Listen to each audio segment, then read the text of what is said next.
This anime starts by telling us the story of Azusa Aizawa, a 27-year-old woman who lives only to work, often spending 50 consecutive days in the office without resting. One day, due to her overexertion and neglect of her health, she faints and passes away. But not before a light in the shape of heaven appears and a goddess appears before her, offering to grant any wish Azusa may have. Our MC asks for immortality and to be reincarnated into a new life without any worries, and thus we are transported to a new world where our story will unfold. Azusa finds an abandoned house that is free for anyone to use, and we discover that she has been reincarnated as a young witch. Exploring the house and its belongings, she realizes that there is a nearby village, as well as a weapon and a few coins, so she decides to go and explore the place. On her way to the village, she encounters some slimes that attack her, but she defends herself and notices that they drop crystals. She arrives at the village and heads to the Adventurers Guild, where she must register in order to exchange the crystals for coins. Here, we learn that she is indeed a level 1 witch and her special ability is immortality, just as the goddess promised. After making a few purchases in the village, our MC begins her new worry-free life. As it is a new world, she does not have to worry about working, so she can sleep as much as she wants, wake up whenever she desires, and only be attentive to her garden.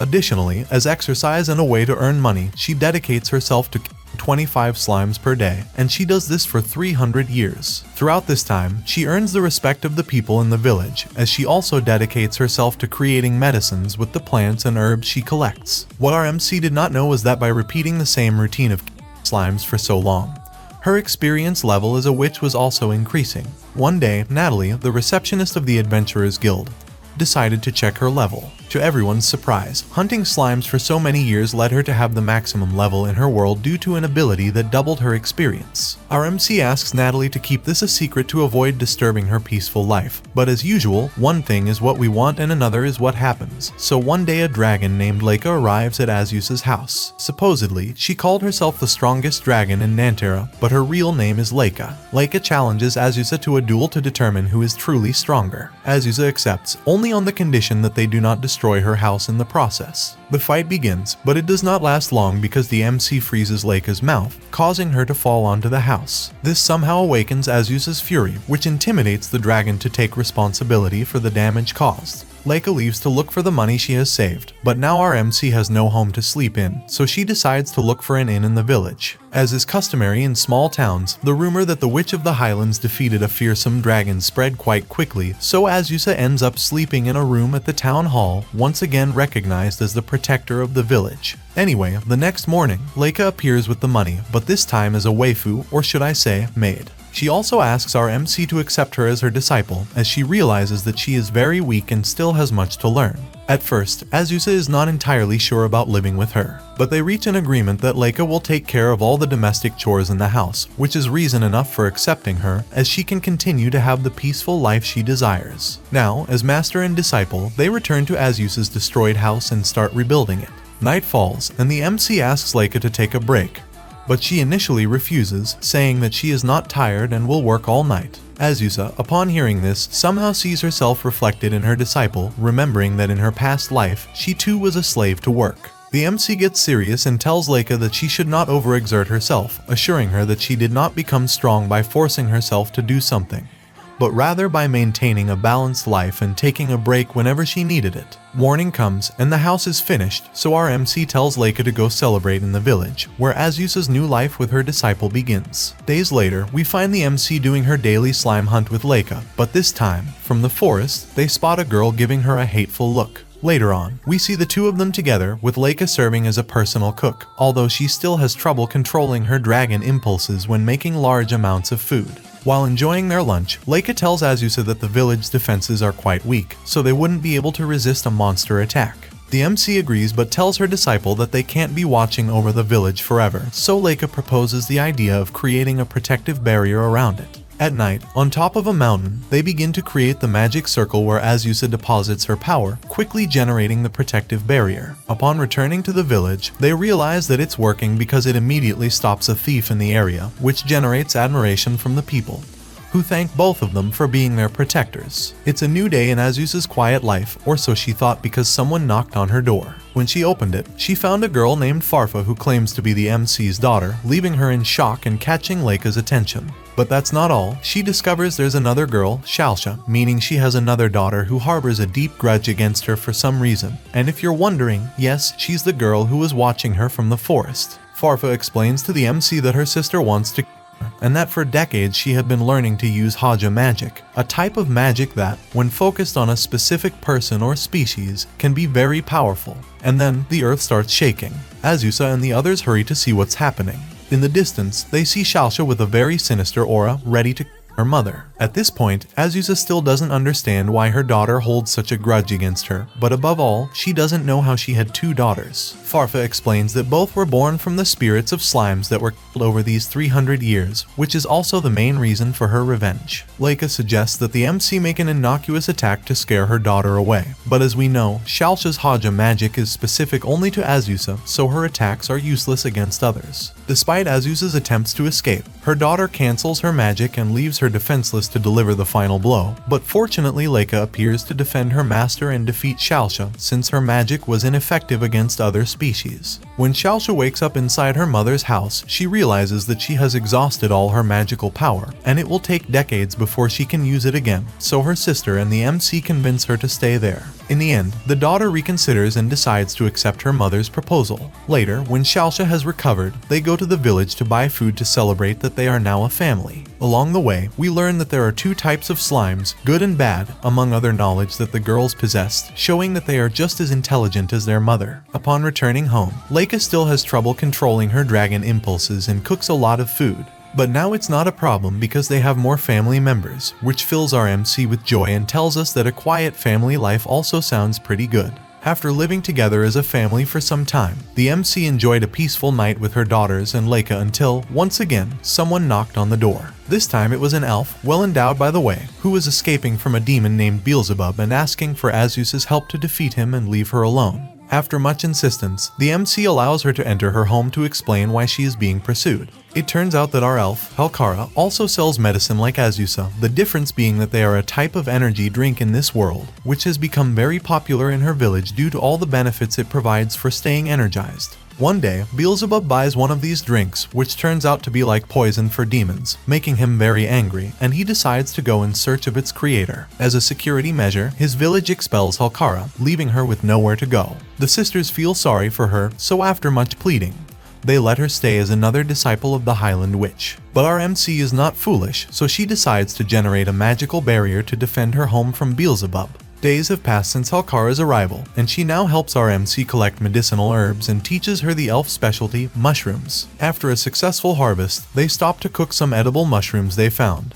But the elf gets confused and ends up chewing one that is an aphrodisiac. In other words, it makes you very happy and Isekai. But before anything could happen, our MC controls the poison that her elf ingested, and everything returns to normal. Putting the mushroom problems aside, on a normal day of slime hunting, our MC along with her elf disciple head to the Adventurers Guild, not without first attracting the attention of the men in the village due to their attributes. And it's funny because when they get to the guild, they find a wanted poster with a huge reward. And yes, you guessed it, the poster says that they're looking for an elf with big breasts, and to top it off, Beelzebub is the one looking for her. Well, night falls, and back home, the MC asks Leica to take her daughters to a distant village to keep them safe. Supposedly, only the two of them were left at home.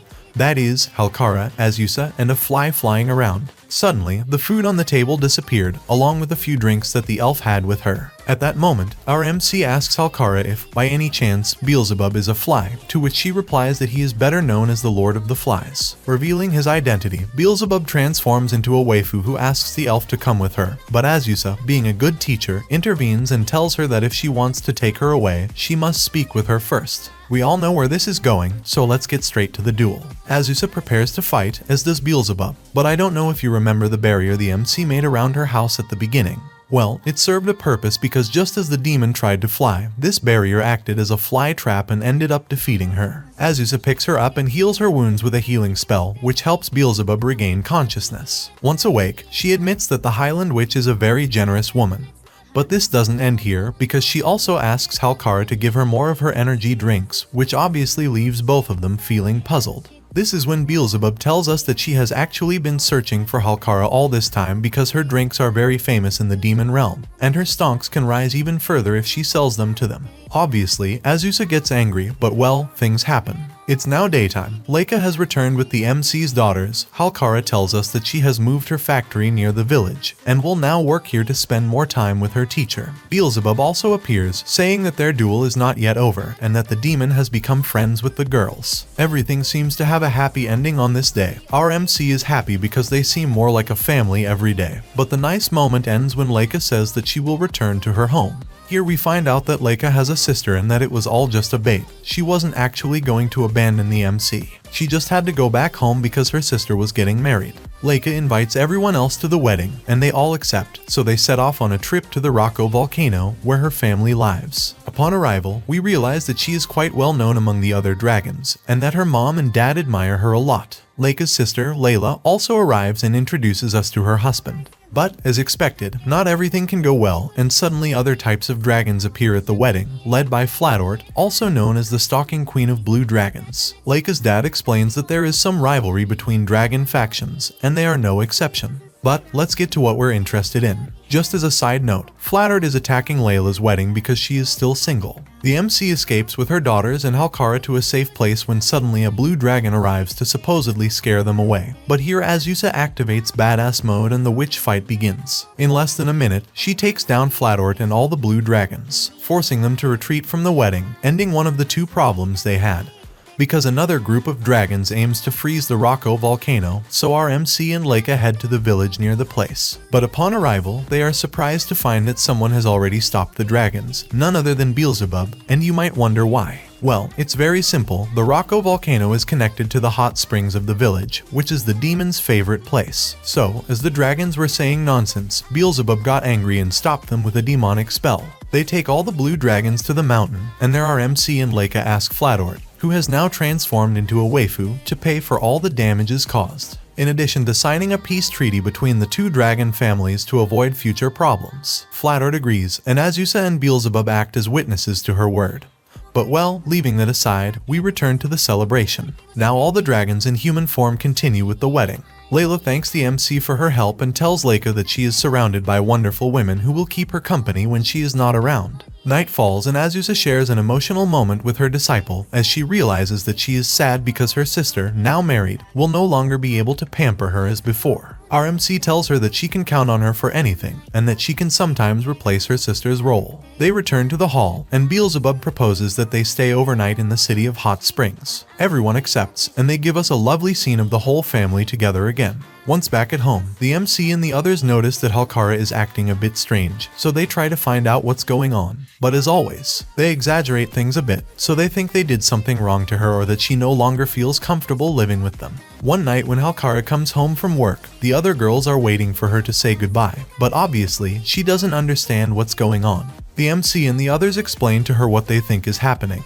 But it was all just a misunderstanding. The reason Halkara was acting so strange is because there is a ghost in her new factory, and several of her co-workers have quit because of it. She is very scared of these things, so she asks the MC to scare the ghost away from her factory, not realizing that Azusa is also afraid of ghosts. Noticing that both of them are afraid, they call upon the only person suitable for the job. They summon Beelzebub and tell her what's happening in Halkara's factory. She agrees to accompany them, but for the sake of the plot, the elf tells us that the ghost only appears at night. In any case, they arrive at the factory and after investigating a bit, and after Beelzebub threatens the ghost, they manage to find her, and as expected, yes, she's another waifu. Here Rosalie, the ghost, tells us that she's trapped there because she applied automorition, as her parents were selling her as an object to make some money. She says she tried to leave the place several times, but as we know, a ghost cannot leave the place where it died because its soul is bound there. Anyway, Beelzebub proposes to possess someone so that they can move the ghost from one place to another. Obviously, the MC didn't offer and Beelzebub was immune to ghosts, presumably because she's a demon, so the only one left was poor Halkara. Upon arriving home, they realize that the demon's idea worked.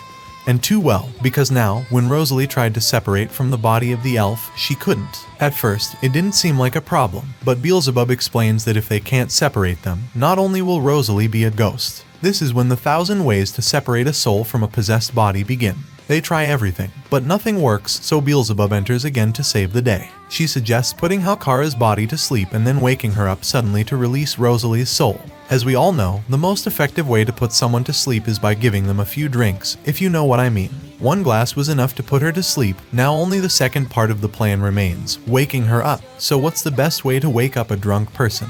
Effectively, with a bucket of cold water. Beelzebub throws Halkara's body into the ice-cold bathtub, and in less than a second, they manage to separate Rosalie's soul from the elf's body. Now that Rosalie is free and Halkara has regained her body, the MC comes up with an idea to get the factory workers to return and to dispel the rumors, so they head directly to the village. When they arrive, Azusa introduces Rosalie as the ghost of the place, and from now on, she will help with the cleaning of the streets and windows, which of course pleases the people and shows that not all ghosts are bad. Anyway, days pass and Beelzebub tells our MC that the Demon King has chosen her to receive the Medal of Peace, because if we remember, she not only helped in the conflict against the dragons, but literally everything she does is a good deed. The MC doesn't quite understand the importance of the event, but Beelzebub explains that these medals are only given to truly outstanding individuals, so they must travel to the Demon Kingdom. Obviously, being a formal event, they all need to be well dressed.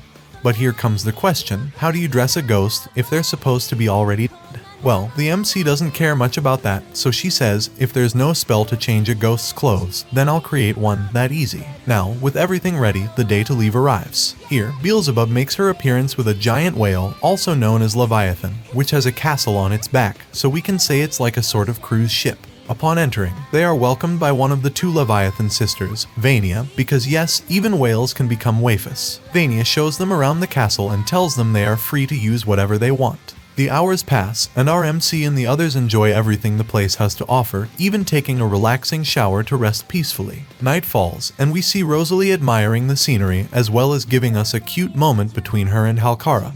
But aside from that, it's already daytime. We have arrived at our destination, and here Beelzebub drops the bomb that they must go and greet the Demon King, which obviously terrifies them all, because if they were already scared just to come, greeting him directly is like for them.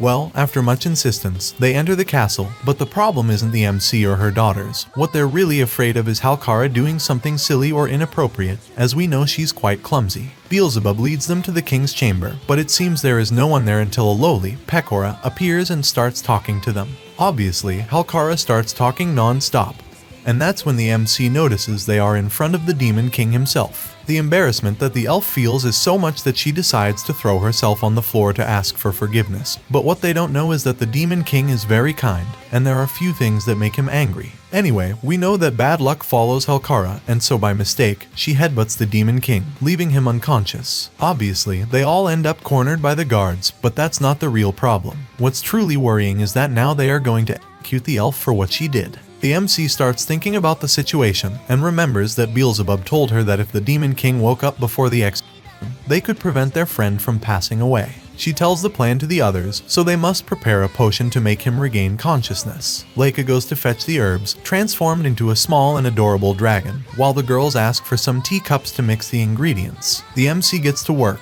and although it looks like poison, it is actually a stimulating potion to wake Pecora up. Now they just have to get to the room where she's resting, and opportunistically, Vania appears, who gives our MC a demon cosplay to infiltrate the infirmary. Vania and Azusa arrive at the place and realize that it is guarded by many royal guards and a few nobles, as well as Beelzebub. Everyone shows resistance for our MC to enter, but remember that she is at the maximum level, so she takes them down in the blink of an eye. Inside the infirmary, she finds Pecora asleep, and as soon as she tries to approach the potion, the Demon King wakes up as a self-defense mechanism, I suppose. Here, Pecora mistrusts our MC, because in reality that thing looks like poison. Anyway, what is the best way to solve a conflict in this anime? Well, with punches. Pecora challenges our MC to a duel. If she wins, they will all be executed, but if Azusa wins, they will be set free and continue peacefully with the ceremony. Only those words were missing for our MC to enter Toretto mode. Because yes, family comes first. Pecora tries to stand up to Azusa, but she concentrates a little more of her power, and with one attack she breaks her sword, which somehow moves the Demon King, I suppose. Pecora recognizes that she is inferior to our MC, so she asks her to treat her like her little sister, I don't know, things of hierarchy. As a side note, Halkara is released and Pecora becomes part of the family, swearing loyalty to our MC. But well, let's go with the ceremony. The Demon King calls the MC, Leica and Flatort to the stage. Because yes, she's also here. All of this was a plan designed by Pecora to witness the peace treaty between dragons, as well as play a small prank on Azusa. It is told to us that if someone touches the horns of a blue dragon, it will become their loyal protector, so you know where things are going. Anyway, the ceremony ends, and now Flattert is also part of the family, and not only that, now she's the protector of the MC, which obviously makes Leica uncomfortable because that's her role. Azusa and Flattert share a bath together, and here our MC gets serious and tells her that she appreciates her being her disciple, but that she must also live her life freely. To be honest, the scene is very emotional. She welcomes her to the family, but the jealousy and tense looks between Flattert and Leica cannot be avoided. Guess new events are coming. Back at home, the fights continue, but now with a cookie duel. As per the Dragon Treaty, they can't resolve things with punches. Natalie, the receptionist of the Adventurers Guild, arrives to give a mission to our MC. The task is to hunt a few hammer boars that are bothering low-level adventurers. The difference is that these species don't release crystals like slimes, but instead leave meat, which obviously catches the attention of our two dragons, as they haven't eaten it in a long time. Azusa, Leica, Flattert, and Rosalie head to the forest, where, after some racy scenes of our blue dragon, they defeat the herd of hammer boars and collect a lot of meat in the process. Vania and Beelzebub were also in the area, so the MC decides to call everyone and celebrate a meat party, satisfying her two dragons and spending some time with her family. Days pass, and we see that our MC is working at Halkara's factory, but she hears a rumor from two old gossipers about a witch in another town who uses her name. Obviously, Azusa gets upset as they could be damaging her reputation, so she and Leica head to the western town to see what's going on. Upon arrival, they enter a slightly strange tavern, where customers pay to drink and be insulted. After a few tense glances and masochistic moments, the owner tells them that the imposter is heading north, so our MC and her dragon head there. In the village, they see that the square is full of people, and there they discover the imposter witch, who appears to be an old lady, but after chasing her, they realize that she is actually a young girl. The MC and Leica interrogate the witch, Ino, and discover that she also sells medicines, but they are slightly different from Azusa's. She also tells them that she used the name Witch of the Highlands to become famous and recognized in her village. Azusa comes up with a plan for Ino to earn her own reputation and stop using her name for personal gain. On the big day, we see Ino's new stall at the local market, now using her own identity and dressed in a Sailor Moon-like outfit. Sales begin to increase significantly, and our MC can be happy that she helped another friend. Our dragons continue their cookie competition, but that's not very important. Weeks pass, and back at home, our protagonist receives a thank you letter from Ino, telling her that sales have increased so much that she can't handle the production alone, which, of course, fills Azusa with happiness. Well, leaving the happy moments aside, we have a problem.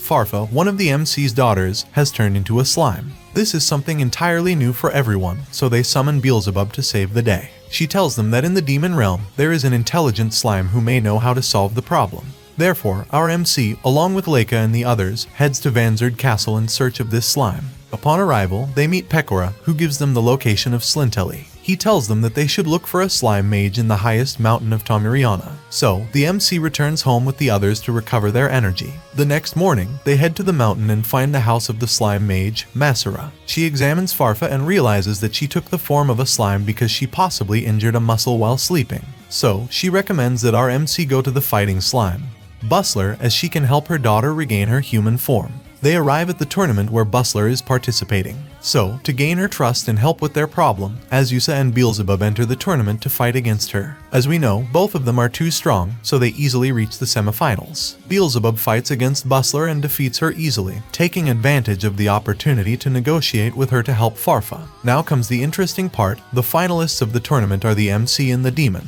Finally, they will have their rematch. The fight begins, and they are hitting each other like in Dragon Ball. But as always, family power comes first. Azusa uses this as motivation and defeats Beelzebub with a tremendous final blow, ending the fight and declaring our MC the winner of the tournament. After the fight, they go in search of Bustler to thank her for helping with Farfa's problem. She only asks to become Azusa's disciple and challenges her to a duel, but this ends before it even begins. So, she decides to become Beelzebub's disciple instead, and our MC is now sure to have Bustler close by in case something similar happens to her daughters again.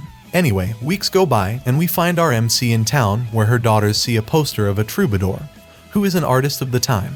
They all decide to stay and listen to her presentation. At the appointed time, we see a rock and roll bunny arrive at the square, but her songs are so bad that she ends up scaring off the audience and fainting in front of the MC. Azusa and Leica pick her up and take her home, where they feed her and offer her a bath. Here we meet the real bunny, Cuckoo, who is actually very friendly, but she has to pretend to be a character to try to be famous with her songs. Flatheart listens to this and asks to borrow her guitar. She moves us with a beautiful song and tells Cuckoo that she lacks talent but can improve with effort and dedication. They are all willing to help her, so after several musical montages and Chinese monkey lyrics, Cuckoo finds inspiration to change her style and music. Days go by, and Cuckoo, now renewed, decides it's time to go, but not without Beelzebub, who asks the bunny to sing one of her songs. The demon is moved by what she has heard, so she invites everyone to go to the kingdom's music festival, and Cuckoo participates in it. Obviously, the bunny is quite scared since she has never played for such a large audience, but it doesn't matter. At the festival, our MC, as always, says the right words to motivate Cuckoo, and her whole family is supporting her, so she should not be afraid to do what she loves. Night falls, and it's time for the bunny's performance. She plays a beautiful song dedicated to thanking all the people who supported her during her process. After the show, the girls celebrate Cuckoo's success at the festival. Beelzebub arrives with many requests for her to participate in future events. They are all very happy to have helped the bunny, and Flatheart ends the night by telling her that everything is possible with passion and effort. But the most important thing is to do what she loves. Well, back at home, Halkara decides to organize a mushroom party since she has collected many from the forest, in addition to a few that she cultivates. The MC and the others enjoy the food, but then she eats a mushroom that leaves her unconscious. When she wakes up, they realize that she has transformed into a loli, and the elf explains that she confused some poisonous mushrooms with the edible ones. The real problem arises when Halkara says that she does not know a method to reverse the effect, so the MC will have to stay like this for a few days until they can figure out how to solve it.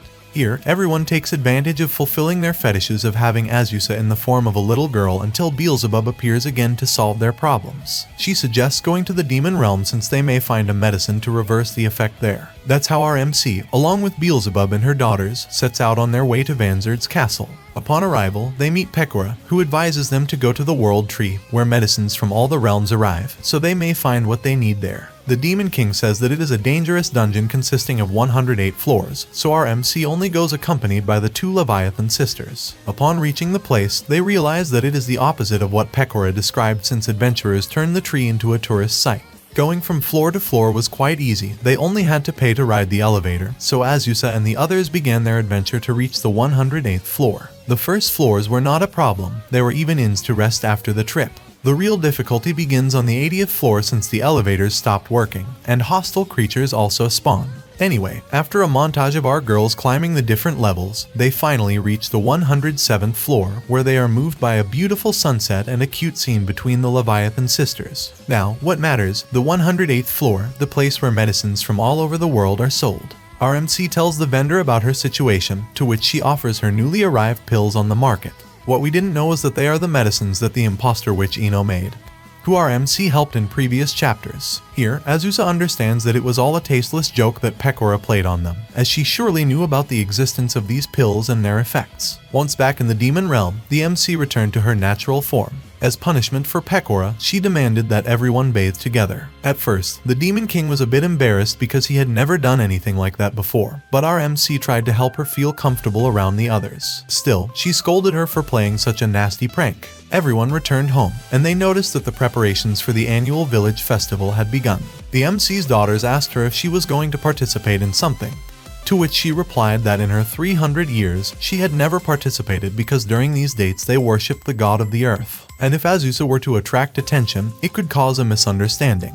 However, this time it was different because now she had a huge family. Therefore, she decided to do something small to have fun with everyone. Azusa analyzed several ideas from everyone else but decided to create a maid cafe in her house. First, she prepared each girl's outfit, then looked for a suitable menu for customers, distributed advertising tickets so that people could visit her cafe, and finally decorated the place, leaving everything ready for the grand opening the next day. In the morning, Azusa got up early to prepare things, but she was surprised to see that there was already a quite long line. She called all her maids and opened the witch's house cafe to the public. Literally, the whole town attended, and even people from other cities came. The business was a success, and no wonder since they had an elf with big breasts, two lolis, a ghost, and to top it off, Leica dressed as a maid, which drew everyone's attention due to how adorable she was. But it didn't end there, because later Beelzebub arrived, accompanied by the Leviathan sisters, who were very skilled in the kitchen. Although it may not seem like it, the demon fits the role of a maid very well. To complete the day, Pekora, Cuckoo, and all the other girls whom RMC had helped throughout the anime appear. They all dressed in their maid outfit and begin to help since people kept arriving. Nightfall comes, and the gang says goodbye to their last customer. Azusa goes out to get some fresh air and bestows some nice words. In these 300 years, her solitary life was good, but sharing her time with more people undoubtedly feels better. She still can't believe that it all started by defeating slimes daily and reaching the maximum level. From that point on, she met Leica, her daughters, and the other girls, who are undoubtedly important to her since they are now part of her family. Sometime later, Halkara announces that tonight is the main dance of the festival, and that everyone should participate. It seems that everything will finally be at peace in our protagonist's life, until someone knocks on the door. Who could it be this time? And that's a wrap, guys and gals. Bye.